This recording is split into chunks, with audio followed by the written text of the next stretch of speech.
Samantala, inihanda na ng pamahalaan ang dalawang charter flights upang maiuwi sa Pilipinas ang mga overseas Filipino worker na nais nang umuwi mula sa gitnang silangan.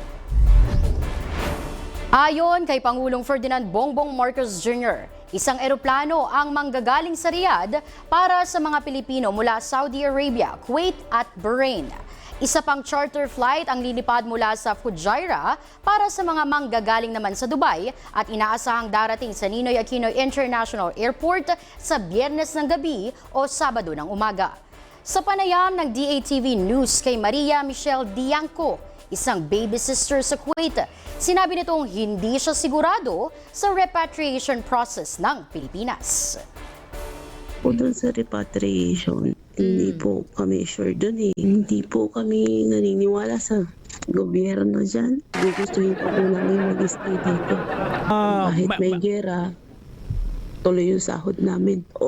Opinion lang po namin yun. Base po sa mga sinasabi and nakikita po namin sa mga news na marami po silang pinapalabas na repatriated OFWs.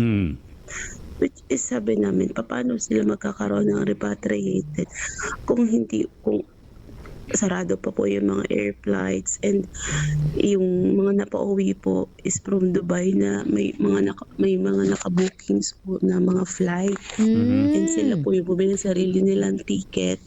Ngayon, mas pipiliin ani Dianco na hindi bumalik ng Pilipinas dahil under control pa aniya ang Kuwaiti government ang sitwasyon.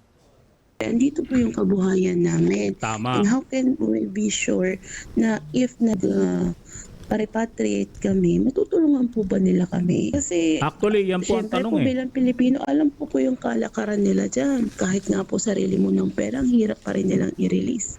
How can we be sure na magkakaroon kami ng buhay after nila kaming kuhain, ibalik dyan?